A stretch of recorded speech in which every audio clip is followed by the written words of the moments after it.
ഇന്ന് നമുക്ക് കുറച്ച് ചെമ്മീനാണ് കിട്ടിയത് കേട്ടോ. അപ്പോൾ വീട്ടിൽ കുറച്ച് ചക്കക്കുരു ഉണ്ടായിരുന്നുകൊണ്ട് ചെമ്മീനും ചക്കക്കുരുവും ചേർത്തിട്ട് ഒരു അടിപൊളി കറി ഉണ്ടാക്കാൻ വിചാരിച്ചു. ആദ്യം തന്നെ നമുക്ക് ചക്കക്കുരു ക്ലീൻ ചെയ്ത് 4ആയിട്ട് കട്ട് ചെയ്തതിന് ശേഷം കുറച്ച് മഞ്ഞൾപ്പൊടിയും ഉപ്പും ആവശ്യത്തിന് വെള്ളവും ചേർത്തിട്ട് ഒന്ന് വേവിക്കാനായിട്ട് വെക്കുക കേട്ടോ. അടുത്ത് നമുക്ക് അരപ്പ് തയ്യാറാക്കാനായി തേങ്ങയും മുളക് പൊടിയും മഞ്ഞൾപ്പൊടിയും 4-5 ചെറിയ ഉള്ളിയും ചേർത്ത് നല്ല സ്മൂത്ത് പേസ്റ്റായിട്ട് അരച്ചു കൊണ്ടുവരിക. ഇത് വേവിച്ച് വെച്ചിരിക്കുന്ന ചക്കക്കുരുവിലേക്ക് ചേർത്ത് കൊടുക്കണം കേട്ടോ. ഇതിലേക്ക് ആവശ്യത്തിന് ഉപ്പും ചേർത്ത് കൊടുക്കുക. ഇനി നമുക്ക് വേണ്ടത് പുളിവെള്ളം ഇതിൽ ചേർക്കാറില്ല.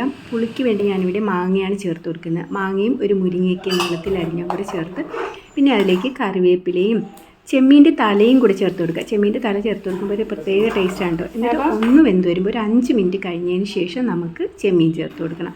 ചെമ്മീൻ ചേർത്ത് കൊടുത്തു കഴിഞ്ഞാൽ പിന്നെ അധികം തിളപ്പിക്കരുത്. ഒരു 5 മിനിറ്റ് കഴിഞ്ഞതിന് ശേഷം നമുക്ക് അതിലേക്ക് കടുക് വറുത്ത് ചേർക്കാം. അടിപൊളി ടേസ്റ്റി ആയിട്ടുള്ള കറിയാണ്. എല്ലാവരും ഒന്ന് ട്രൈ ചെയ്ത് നോക്കിയിട്ട് ഫീഡ്ബാക്ക് പറയാൻ മറക്കരുത് കേട്ടോ.